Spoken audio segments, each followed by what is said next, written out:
All right, guys, welcome back to The Honest Cut. I'm your host, as you know, Scott Jones, and I'm joined by a dear friend, and I'm just so excited about this. I'm with Adam Wright. Good to be here. Adam, we mentioned in the last episode that you would be joining us today, and so we already kind of introed you a little bit to our friends. I thought I'd bring Adam on because he's really gone through what I feel like is kind of like the case study of what we're trying to do here. Yeah. You know? And so I'm really excited about this. I think you're really going to enjoy this conversation. Adam's just a fantastic guy. In fact, maybe just a little bit of background before I have him introduce himself. Adam and I were friends 5 or so years ago. Yeah, we lived in the same neighborhood. Yeah. Went to church together. And, you guys always hear me talk about it's been a 5-year journey. I did this. I've been doing this for 5 years, that 5-year thing. What's kind of funny is Adam and I and another friend in that neighborhood, in that church congregation, kind of started a little bit of a journey together at that time. Remember that? We sure did. And Adam saw me a while ago and he's like, dang, Scott, you're doing great. That's awesome. How long have you been doing? And my comment was, well, I started when we started back 5 years ago. That's right. Just tons of respect for Adam, and great friend, great person. Excited to have you on, man. Yeah, I'm excited to be here. Thanks for having me. So Adam, I think what I'd like to do is kind of have you wax a little biographical. Okay. Yeah. I want you to take us through kind of not your whole life, but your life journey with health and fitness and athletics and all of that kind of stuff. Take me a little bit into your childhood and into that, your kind of life situation, and kind of catch us up to where you are today. And we'll go into your GLP-1 journey and your fitness journey and other things, but maybe just walk me through kind of childhood up to early adult life and kind of with that context around diet, nutrition, exercise, athletics, and some of those things. As a young kid, typical. My boyhood dreams, I was going to be a pro baseball player, pro basketball player, pro football player. I was going to be a forest ranger. I had my sights set on being an astronaut, the whole bit, right? Because I had so much energy and passion for life. I was a pretty ambitious kid. I hope every child is. Awesome. Right. Good parents, it sounds like. Yeah. Phenomenal parents. Both my parents were athletic and I would say were highly energetic people themselves. I'm the youngest of 8 kids. There's 4 boys and 4 girls. I didn't know that. Yeah. It's a huge family. Huge family. And then that's amazing. Later there was, step siblings that were added into the mix, but of the original 8, I'm the youngest. Okay. And so a lot of the sports came with battling older brothers. Yeah. Yeah. But all through growing up, sports is where I found my identity. Recess time was all about those competitions at recess. Of course. We'd get home, competitions with the siblings and the, wiffle ball in the cul-de-sac. I had to beat my older brothers and show them that I could take that wiffle ball yard, And I remember it was cool because my older brothers would always, I was never the last one picked. Yeah. Even though I was the youngest kid. And it's not because I was the best. I wasn't destined to go to the NBA or anything like that. Yeah. But my older brothers were so cool because they knew that they wanted to show that their little brother was cool and that they thought I was awesome, even though they knew I was probably the worst guy out there. But I remember that just kind of elevated me to wanted to perform, and wanted to do well. That's interesting. I'm a big sports fan like you, and you hear these stories of these athletes and them coming up, and a lot of the ones that have made it to the highest level came from a similar background where they were kind of the youngest, they were the runt. They had to work a lot harder than everybody else. And then they had some crazy growth spurt, and you know what I mean? Yeah. So that's pretty cool. That you had that kind of upbringing. Rob Gronkowski, it's kind of fun studying up on his story and his childhood because it's very much similar like that. You know? But middle school, high school, did all the sports, was good enough to make all the varsity teams. Wasn't great enough to really be considered by any D1 schools or anything like that. But it was a lot of fun.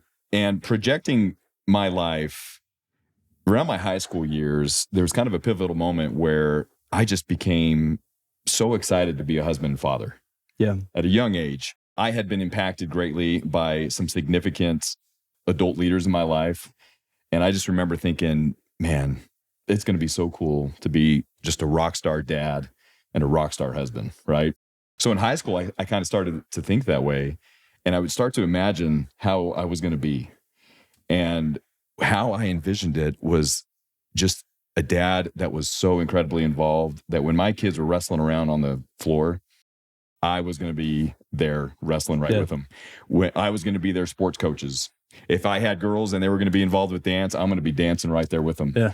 And a critical component to that at that time, I probably undervalued was energy and motivation, And so I crafted who I wanted to be based on having a lot of energy with my kids and just being fully present, Then, you graduate and college started and all that. My eating habits have always been, I'm pounding a pack of Oreos at midnight. You know what I mean? Like me and my brothers, we would wrestle and be playing basketball and all that kind of stuff with my buddies. And then midnight, 1 a.m. would come around and we'd be pounding Oreos. Of course. Cereal. I mean, chips and dip, ramen noodles. I mean, name it. Pizza run. Yeah. Those Tostinos, $5, or they were $1 back in the day. 100%. Throw those in the microwave. Yeah. We didn't want to waste time in the oven. If I look back on the crap that I ate at that phase of life, like wild. It's wild. Yeah. Just like the volume of it and just like, and the quality, right? It's both, but like teenage boys, right? Yeah. You're just running. Yeah. And I think our generation was more that way, unfortunately, I think, sure. than modern generation. We just kind of, it's like they talk about in the 80s and 90s. It's like, you say bye to mom and dad and they're like, be home for dinner. And that was it. And that was it. And luckily back then we were so active and was so involved with just different sports, and weightlifting and all that was always a lot of fun. I never cared about diet because I wasn't seeing the effect. Yeah. I wasn't seeing the effect on my actual body or my energy levels or my focus levels, my motivation levels. Right. And so those habits carried on with me, when I first got married and met my wife. Yeah. It was exciting because we had all these ambitious goals and things that we wanted to do together, but those same eating habits continued on. And what did not continue on was my same activity habits. Mm-hmm. Work, W-2s, hitting the grind, working 40, 60, 70 hours as, I started out as a certified nurse assistant because I wanted to go to nursing school. Yep.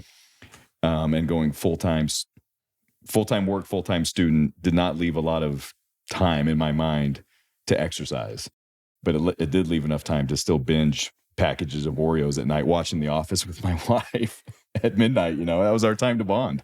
Been there, done that. And so my health and energy levels quickly started to wane. Probably your metabolism changed with age as well. So that wasn't helping, the situation much, right? Yeah. Exactly. So energy, the weight started to pile on, the mental focus. I mean, by 6 p.m., it was like, I'm ready to call it a day. Yeah. That's really typical, I think, actually. I love what you just described. I feel like you're describing me in a lot of ways. And I feel like you're describing most of the people that are interested in this topic, actually. Yeah. And what's really interesting is you probably got, as an athlete, you focused on your craft, whether it was baseball or football or basketball or whatever. You focused on the gym. But I think maybe it was that era. There wasn't much of a focus on diet, nutrition, and even supplementation and all of those things. Yeah. It's like you get into adulthood and you weren't necessarily equipped with that skill set or understanding how that works. At least that was my experience. Yeah. And I think it's a lot of people's experience. Married life now, starting to have kids. Catch me up.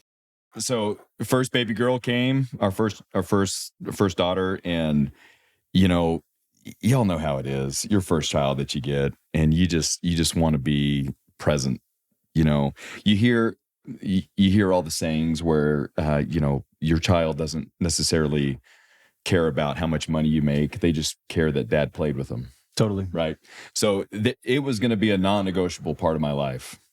And I can proudly say that to this point, 17 years later, that has not been a negotiable part of my life. I am present, but what the challenge has been, and if I could be really honest, the honest cut. So please be honest. So I don't, one thing that I don't think is talked about enough is kind of the guilt and shame that I've carried, and having conversations with other people, my brothers, yourself. There's a level of guilt and shame that you feel when you're just exhausted, right? If it was 8 p.m. and I'm just completely wore out, don't have energy, don't have mental clarity, brain fog, but my kids need me to be present, whether to play or just to talk and handle their emotions, I'm going to soldier through it. But man, at the end of the night, hitting my head on that pillow and just feeling guilty that I'm just so tired. And it's even beyond tired. It's almost just that level of exhaustion, And I was kind of carrying that for so many years, where I started to use a lot more energy drinks. I would plan out my energy drink usage. It would come at around 1 p.m. so that I could be present for the last half of work. Yeah. And then on my drive home, I would hit the second one so I could get as much of a ride through the evening time to be present for my kids. So my blood pressure started to go up, not because of, not even talking about anxiety or anything like that, just strictly all that caffeine that I was pounding. Yeah. My wife, we would have conversations. It's like the classic, why don't you take the trash out? It's like, honey, I'm going to be real honest. I did not even notice or even care to notice that trash can was full. Yeah. It is not a lack of desire or just me being like, oh, I'm not going to take out the trash. It was literally, I'm so exhausted that my periphery started to get limited. And all I could think about was, where am I going to get my energy? Where am I going to focus all my energy on whatever critical tasks there are? And anything that doesn't fall in line with that critical task is probably not going to get the attention it deserved. That's crazy. And so true to form, I think. First of all, I got to just say, having known you and kind of observed your life, you're speaking the truth in terms of your commitment to your family and to your kids. And I just think that's amazing, first of all. Thank you. And tons of respect for you and look up to you in so many ways around that priority in your life. Appreciate that. Have a lot of respect for that. I don't think everybody's thinking about having energy,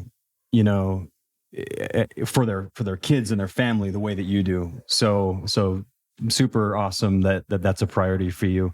When was the breaking point? Like, at what point were you like, dude, what am I doing? Where am I going with this? Like, I had a dad a lot like you, actually. I actually looked a little bit like you, built like you, and was very committed to his family like you. And I don't know if all of you know this, and I'll have to tell this whole story another time. We don't have time today, but I lost my dad when he was 41 years old. I was a missionary for my church out in Washington, D.C. My dad had a stroke, and complications from the stroke, he passed away. And he was a guy that put his heart and soul into his family and his job and everything else but himself. And I think it contributed to early death. I really do. I don't know all of the, clinical reasons why that happened, but that freaked me out, man. Like, that really freaked me out. And it was funny. Like, when I got to the age that my dad was when he died, that was about 5 years ago. Okay. And wow. That was part of the motivation and turning point for me was, I'm not going to do that. I'm not going to do that to my family. I'm not going to do that to me. I got to figure this out. Yeah.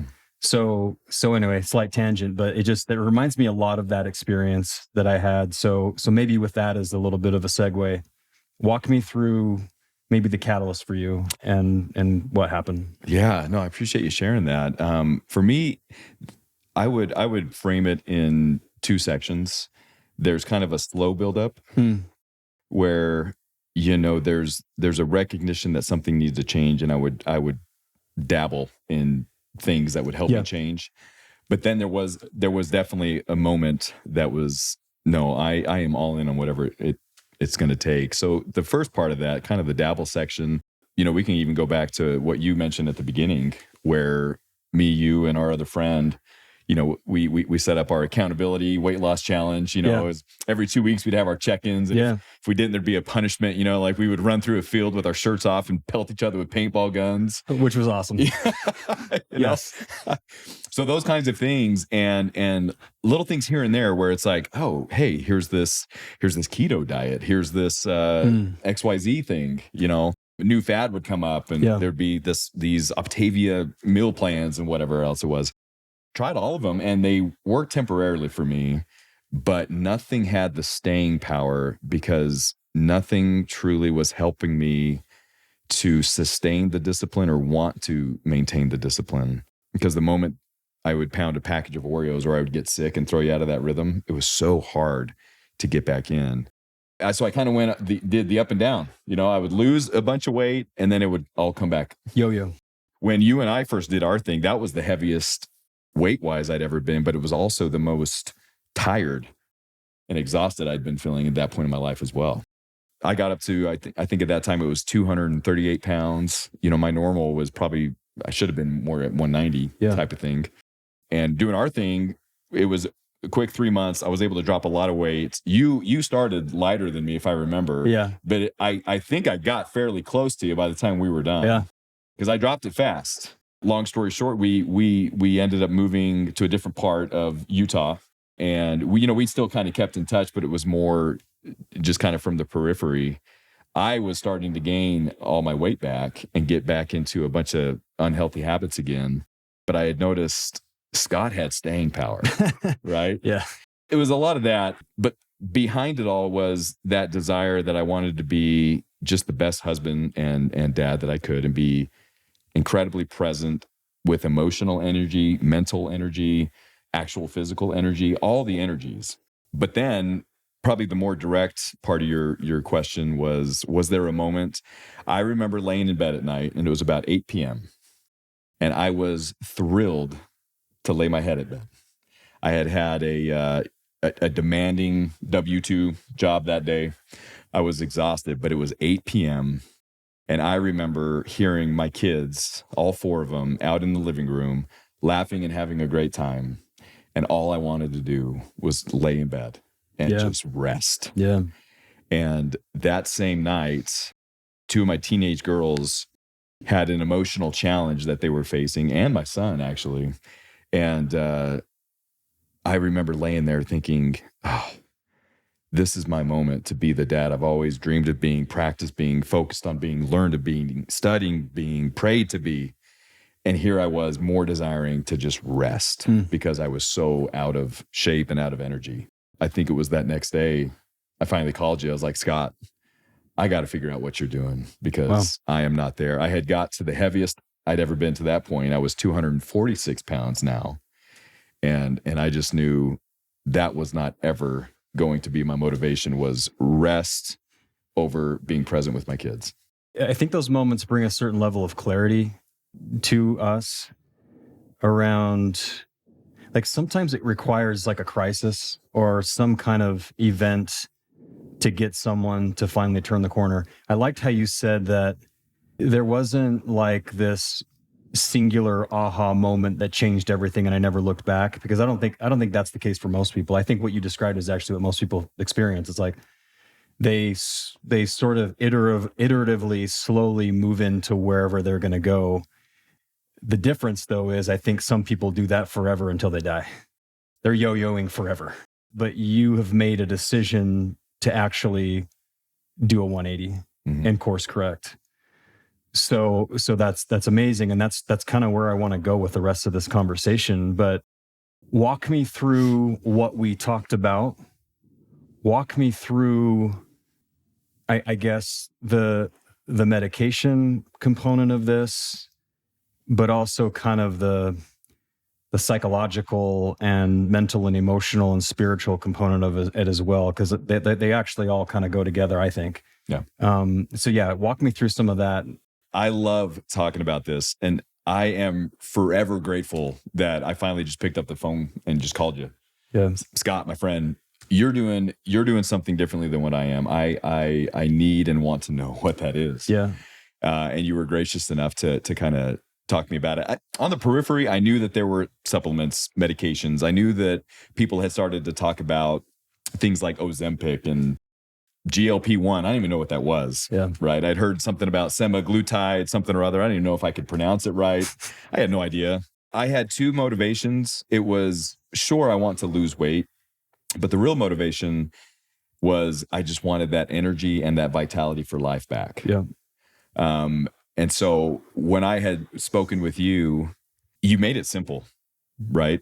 In my mind, I had it worked up that it was some complicated thing where you got to really figure out all this exact dosing and all this kind of stuff. Because I had chat GPT'd some stuff and I was like, what is all this? And I read everything and I was like, okay, sure. Insulin resistance. I don't know anything about that. Yeah. Metabolic dysfunction. Sure. I don't know what that means. Well, you got to stack it with this and maybe, you might have these side effects and all that. I'm like, what? Yeah. So I called you and you and your medical team, which shout out to your sister, Paige is great. She highly qualified and y'all were just phenomenal at explaining in such simple ways that I could easily understand it and see a clear vision for how that was going to benefit my health. It's probably worth talking a little bit about some of the, I don't know, misconceptions or just some of the reasons why some people might not want to look at it. Because I had them. It's cheating. Yep. Okay. So I got older brothers. And it's by the way, that was literally the topic of our entire last episode. Was it really? Was on cheating. Well, so perfect. Keep going. I've got a lot to say about this whole topic. So I'm the youngest of 8. And so it's like, man, if you don't have willpower, then you're just weak. Yeah. Come on, little bro. You know what I mean? Now, not that my older brothers would actually think that or say that, but that's definitely kind of a culture. You know what I mean? Uh-huh. It's like you got to toughen up and buck up or somehow. So if you're using meds to help you cheat, okay, well, let's look at that logic. Let's just peel that back a little bit. If I've got bad blood pressure because of some type of physiologic dysfunction happening inside me, do I use willpower to lower my blood pressure? Or is it sometimes necessary to aid in your physiological functioning by taking blood pressure medication? Yeah, dude, that's a way better analogy than the one that I used in our last episode. But I was like, hey, Jason, do you like driving cars? Great. Hey, Jason, is it cheating to use the internet? Hey, Jason, is it cheat? You know what I'm saying? Every 100%. Technology that's ever come ever has probably been considered cheating at 100%. Some point, right? Yeah. And my response to him was, that's not the right question to ask here. The right question to ask, is it safe? Is it safe and is it appropriate? Yeah. Cheating is not really what we're trying to answer at this point. Yeah. That was my response. So I love that you thought about this. Yeah. I thought about it too, by the way. Yeah. So anyway. I love that. That's kind of the natural progression in my mind and in conversating with people about this, because I can't stop talking about it. Yeah. I mean, fast forward, I know we're going to get there, but where I am right now, I've got more energy than when I was 19, 18 years old. I asked my wife last night because we knew I was coming up here. I was like, what if you had a spot to say something, what would you say? Yeah. She says this exact thing. I have never experienced you with as much energy in our entire marriage. And we got married at 23 years old. Yeah. Currently, right now, in the past several months, I am the best version that my wife has ever experienced. You know how fun that is? Yeah. That is so awesome. And in the background, my kids overheard the talking and all that. And my son, I'm so proud of this. My 13-year-old son is getting into fitness big time. And he said, Dad, you're locked in. You have not missed a workout in 7 months. Huh. You know how cool that is to have your son look up to you because of your discipline habits? It's amazing. So the cheating thing, right? Like to me, once I thought through that, I was like, that's ridiculous. And then to your point, that's the wrong question to ask. Okay. So then, well, is it safe? What are the side effects? Right. And once you get into that, this is not anabolic steroid use.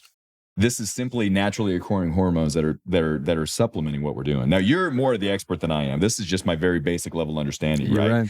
But another way to look at that, if you're worried about side effects, I was the heaviest I'd ever been. My blood pressure was skyrocketing, sedentary lifestyle, emotional energy going down, intellectual energy going down.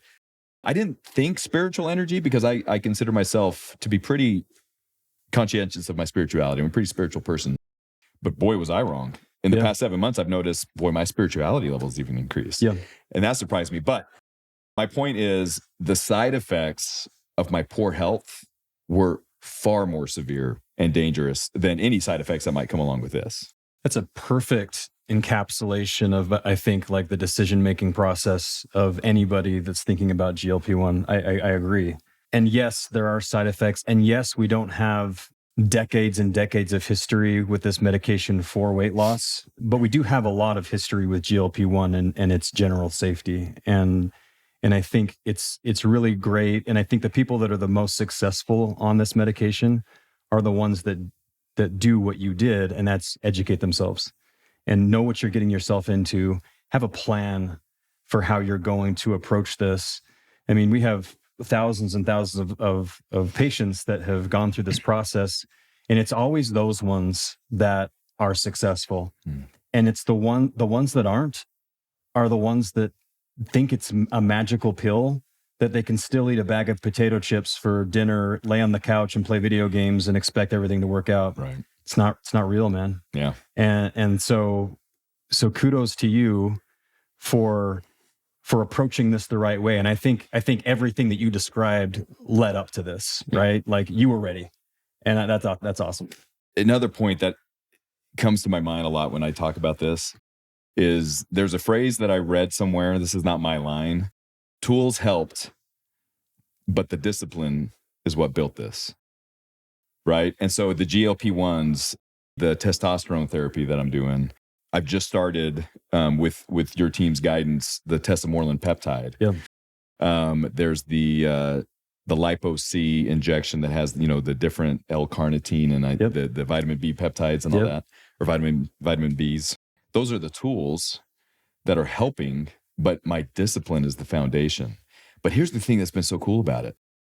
That is the same thing that's been true before I found these tools, right? Yeah. The prior tool to this was, okay, there was some type of a fad diet that could be considered a tool. Sure. There was some type of accountability partner, right? You guys were tools, and there was a certain level of success that I experienced that, but it was temporary. Yeah. Now I've been involved with this 7-8 months now. Previously, I didn't really ever make it beyond 3 or 4 months. The reason why I know that this is going to stick, and I've been so much more confident now, is the way that I feel compounds day after day, and it just adds on to each other. It's fun to be disciplined. Whereas before, it was like work to be disciplined. Yeah. But it's still work to be disciplined. I do not want to give the wrong message, but the reward for the discipline is so much more amplified now in how I feel, the life vitality, the muscle gains, the endurance gains. Last night, for example, okay, I wasn't able to go to bed till 1 because I had some work demands that I had to take care of. Side note, let me come back to crash studying. Don't let me forget that. Okay, I got a crazy analogy about this. So I was up till 1 last night, and I had to wake up at 4:30 for other work demands. So I only got 3.5 hours of sleep. Did I give up my workout? Absolutely not, because it's become so vital, because I can't live without that feeling that it gives me. Love getting that workout in, right? But here's my point too, is before these tools, peptides, GLP-1, getting through that workout would have been so miserable that in that moment when my alarm was going off, there was no way I'm in the mood to go get that done. The difference now this morning waking up is, I feel like crap and I'm tired, but I can't wait for an hour and 15 minutes from now, because that feeling is going to be awesome. But then I can't wait for 30 minutes from now when I'm in the middle of my workout. I already know that instead of just dreading that next rep, right? Yeah. It's like, oh man, I'm so tired. I don't want to get this up. But now in the middle of my workouts, the energy and the endurance that you have, it's like, yeah, baby, You're vibing. Let's go. Yeah. You're in that flow state. Yeah. So these tools have helped me get into that flow state in my workout, my endurance, and the results, to where the discipline is fun now. Yeah. Does that make sense? Dude. Yes. So there's a quote. I'm not going to attempt to like go verbatim, but it's like a Stoic philosophy. Yeah, okay. And it's basically something to the effect of, it's such a shame for a man to go through his whole life and never experience his optimal body and enjoy it. Something like that. And that to me is what you're describing right now. Yeah. It's like we were meant to thrive in this physical body that God gave us. Yeah. We were meant to enjoy it. I think, and I don't mean to get too spiritual here, but like, I think when we were shouting for joy, you know, like they say in the Bible, Yeah. I think we were excited to get these bodies. Yeah. We didn't have them. Yeah. We wanted to have a body to be able to experience it. Yeah. Like, I really believe that. And so I think what you're experiencing now is one of the great joys of life that God intended for all of us, is to enjoy this body. And so I hear you, and I do get it. I look at old pictures of me. I look at, like, I posted on Honest Cut a before and after. I see that guy and I'm like, I feel so bad for that guy. Yeah. Yes. Like, I just feel bad for him. Yeah. Like, I almost get kind of emotional thinking about it. Yeah. Like, because I love my life now. Yeah. And I loved my life then too. And I loved my family, and I loved my work and God and all those things. Yeah. But like, all of that's like amplified by 1,000 now, because I'm not being held back by my body. Yes. You know what I mean? Oh, you articulated that to perfection. I mean, that is it. I fully believe that our bodies are God's gift to us. And before I really became on this, we'll call this a journey, right? This transformation, there is no way I looked at my body as a blessing. Yeah. There's no way. It was, in fact, it was almost the opposite. Not that it was a curse. I'm not saying that, but it was a hindrance to the life that I knew was available. The condition it was in. The condition it was in was a hindrance. Yeah. Man, you articulated that so well, because that is exactly how I feel. I mean, we should bring my wife on at some point, or Zoom her in at some point, just so you can see how beaming she is over. I mean, it's a joke, and I don't necessarily mean it this way because it sounds a little hokey, right? But I honestly feel like what you've got and the system that you guys guide us through, and these tools, these medicines and supplements, I'm just going to say it. I feel like you found a fountain of youth. That is 100% how it is. Yeah. Is it the tools? No. Are they tools that help? Tools are helpful, but it's the discipline that builds. So I remember, I don't know, 2 months ago, probably around Christmas time, right? My eating habits that week were probably not as stellar. And I just remember starting to go back, that mental fog and that mental and energy vitality was kind of gone and taken away a little bit. And I just remember thinking, I am not doing this, because it has felt so great not being in that mode, that come New Year's, I did not care about whatever party food was there. Yeah. I looked at it and I said, how I feel is way better than the taste of that food right here. Yes. And temporarily, like the weight scale, certainly paused because I wasn't eating the right stuff. Like, what, are you kidding me? Like, this isn't a cheat code. It's just a tool that helps me be disciplined and enjoy being disciplined. It's interesting too, and maybe you can share a little bit about this, like how you have experienced this, but as you lock in, like your son told you were doing, and as you really sort of get really consistent with that discipline, and you're seeing your life change, there's still people around you that remember the old Adam. Mm-hmm. And sometimes they aren't too supportive, whether that's intentional or not, right? Yeah. My little brother used to say, the only way that you can be fit is you gotta be okay being mean to people. Mm-hmm. Meaning, I have a father-in-law that loves to cook, and he loves to, like, create this big spread that we're all eating. And like, that is his pride and joy when he sees his family eating his food. And so, but there came a time in my journey when I was like, sorry, Dave, no, I'm not going to eat that.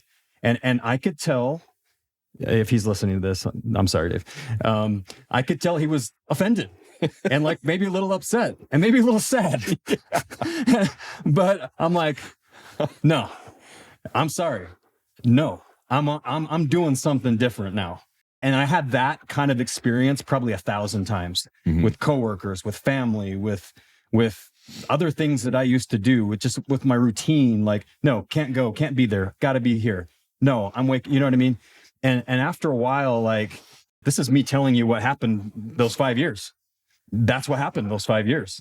I just had little battles over and over and over and over again until they weren't battles anymore, until it's just who I was. Do a lot of people think I'm extreme and obsessed? Absolutely.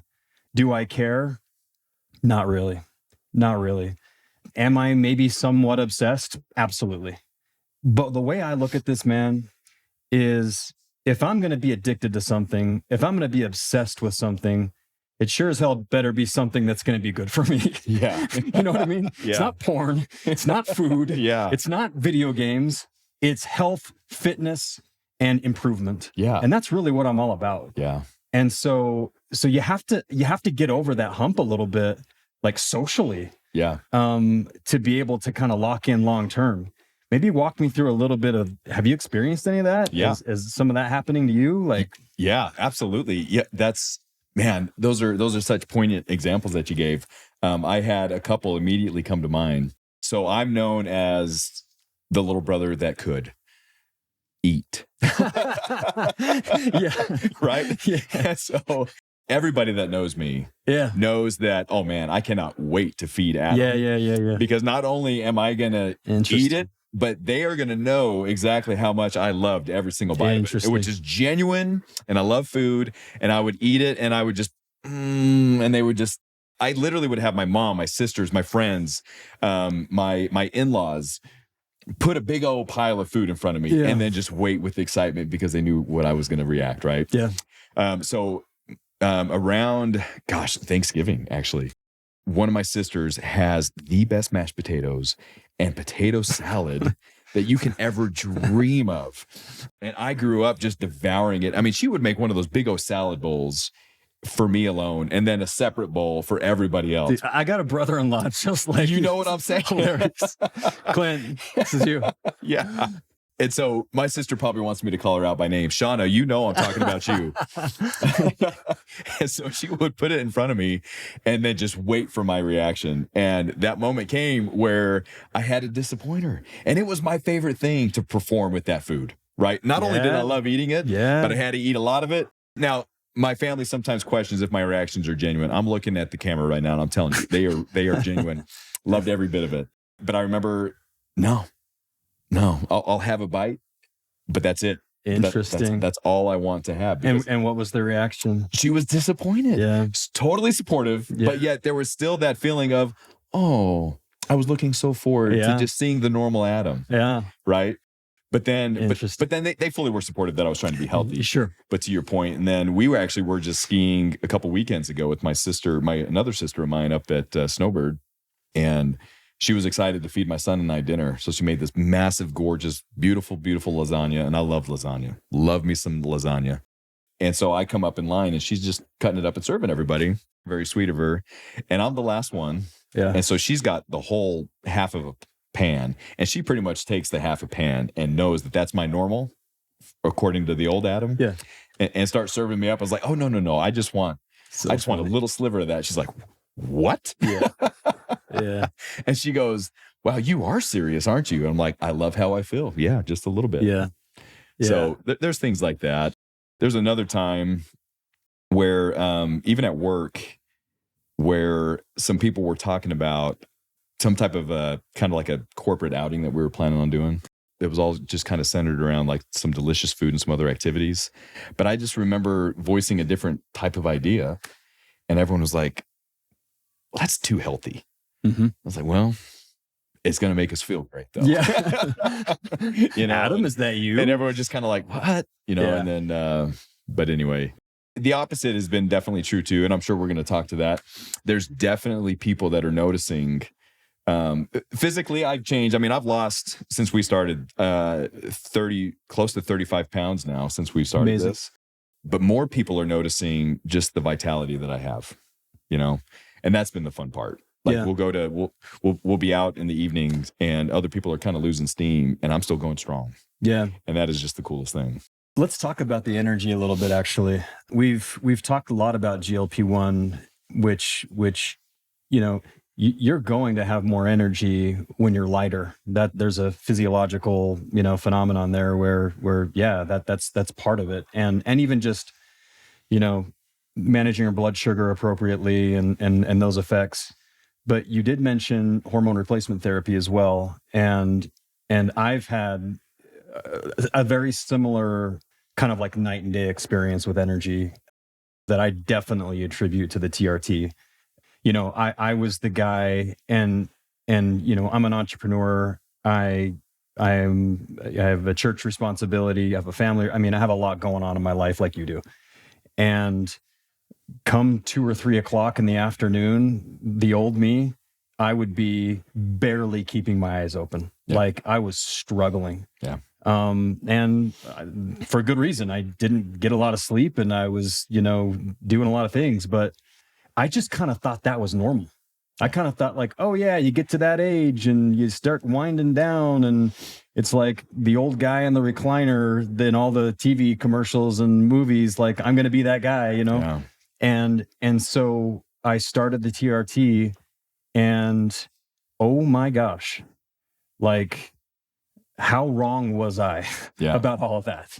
Like it was such a 180 for me that I almost felt like, am I taking too much? Like, is this right? Yeah. Like I was popping up out of bed at 5 o'clock, and like, I'm still like going like I'm just running circles around everybody. Like, so I get it. Yeah. Tell me a little bit about that, and maybe just, what TRT are you doing and that experience, a little bit of that. Yeah, I'd love to. That's one of my favorite things to talk about and reflect on. The type of TRT, testosterone replacement therapy, that I'm doing is pellets. Yep. And so there's a little pocket of pellets that's inserted in for me, it's kind of on my backside around my hip pocket area. Yep. And, they're just long acting, slow releasing, consistent testosterone that's just slowly released. And you guys do a great job at monitoring the blood levels to make sure that everything is all balanced and in line. And if adjustments need to be made, great, we'll make it. Were you low when you did your labs? Do you remember?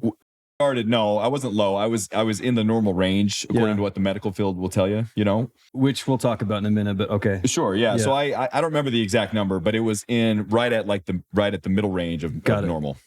And so that's when I started. Side note, because I do think this is for me, it's part of my story. I started the GLP-1, the tirzepatide first, and then had a follow-up appointment with you guys a couple weeks later to begin the testosterone. For me, since my eating habits were so bad, my blood sugars, diabetes does not run in my family, but my markers, the blood levels for my A1C was closer to the range of pre-diabetic. Interesting. And so I remember that first week, immediately after starting the tirzepatide, my energy levels and my alertness skyrocketed just on that alone. And from what I understand, it's probably because my blood sugars were more regular. 100%. Yes. And so that was an immediate benefit of mine. So that first week, I remember that maybe there being a little bit of queasiness, nothing too serious, but it was so far outweighed by that initial energy burst that it was amazing. And then I started the testosterone, and then, so morning person, never, ever described me ever. Now, I can wake up when I need to, and I'm good to go now. Yeah. And that has been a dream come true for me, because that's never been part of my existence, really. And I love what you talked about too, about, the stereotype that you might see in some TV shows is once you get middle age, you get the dad bod and you start sleeping on the couch, right? Yeah. And I don't like that that's kind of what is happening, but almost that's the norm. I think it's the norm because people are not focusing on true health. Totally. All these GLPs and peptides and testosterone has kind of corrected my metabolic dysfunction to where I'm starting to reap the benefits of what our bodies are designed to be. Yes. And it is so exciting. Yes. Every time I bring up testosterone, one of the first things they talk about is libido. And this is a family show, so I'll keep it clean. All you got to know is I have always been madly in love with my wife, and that has never changed. Yeah. So my libido was always incredibly high. Yeah. Nothing changed with it. So that wasn't a thing of mine. But I'm sure there are plenty of guys that talk about getting on testosterone therapy, and it's helped that side of them. Yeah. Right. Now, side note, my wife is also doing testosterone therapy, and her levels were fairly normal. Her libido did notice a change in the upward direction. It's awesome. That's all I'll say about that. Yeah. And so that's not really a thing for me. Yeah. It's that energy. There's no more brain fog. 3 p.m. comes. I used to just try to figure out, I'd go out to my car if I was in a hospital setting or something. I work in the medical field, and I would go out in my car and take a 10-minute power nap. go right back in and hit the grind. Yeah. I have not needed or wanted or even thought about a power nap really since doing all this. And that's phenomenal. It's amazing. No, thank you for sharing that. Definitely, I have the libido benefit has been great for me. But I would say that the bigger impact for me is also energy levels. Yeah. And you know, to kind of bring this full circle and to kind of close here, I think what you're describing and what I really hope to convey to anyone interested in this is it's almost like you have a new lease on life. Yeah. Right? Yes. It's like you've been awakened to what is really possible for the rest of your life. Mm-hmm. And you're just out there loving it. Like that's how I feel. That's what I've found for myself. And when I talk about all the other elements of my life that aren't physical, that this has benefited, I'm serious about that. For one, I don't have the emotional baggage that comes along with feeling like garbage. So that's not there. So because I don't have that baggage, I can be present for my kids. I can be present for my wife. I can be present serving in my community. I can be present for my company and my employees, because that's not holding me back. The way Jason would describe this is like, you know, you're walking around with swag.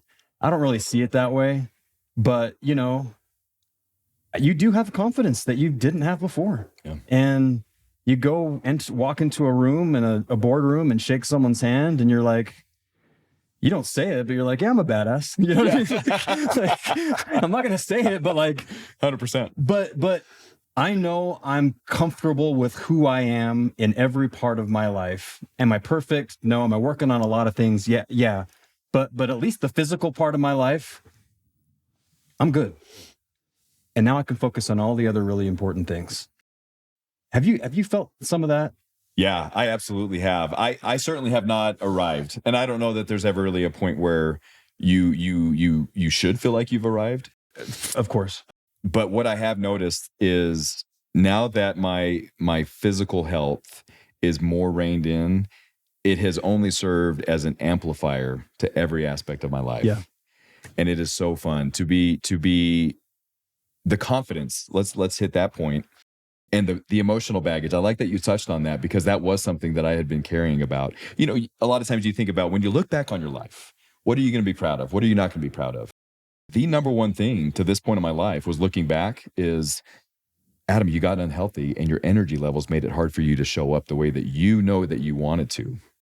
And you're proud of yourself for showing up and soldiering through anyway, but imagine who you could have been with your kids and wife had you had that reined in.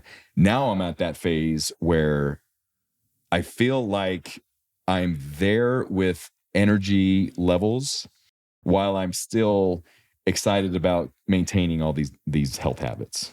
Just a couple weeks ago at 11 p.m. at night, normally where I just cannot wait to just crash, one of my teenage daughters really needed to have a connection, emotional talk.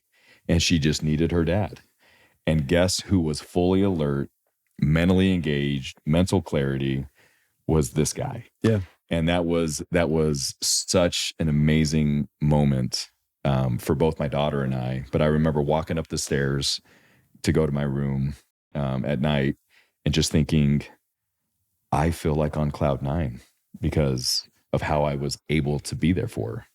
Before, it would have been everything I had to even keep my eyelids open. And a lot of times at this phase of life, that's when your kids need you.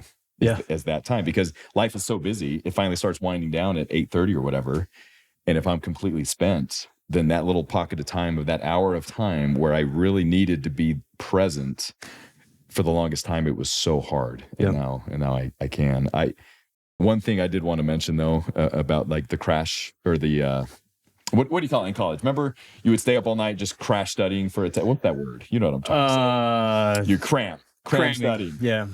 Have you thought about, if you were to go back to college, Would you be able to cram study an all-nighter like you could back in college, right? The longest, I mean, it's like there's no way I would have the mental energy to be able to study and keep up with all those demands. That's how I used to felt. But I'll tell you what, the past several months, I could absolutely go back to college and crush it. Bring it on. Like, you know how cool and empowering it is to have that feeling? Yes. It is so incredibly awesome. I couldn't be more thrilled, man. I could not be more thrilled. Well, this has been a really fun conversation. It has. And let me just tell you that how proud of you I am and how exciting it is to see you thriving and not to be held back anymore by what we've described as kind of like, the settling, the dad bod settling. Yeah. Like I'm so happy for you. Yeah. And I mean that genuinely, because I've seen what it's done for me. I've seen what it's done for other people.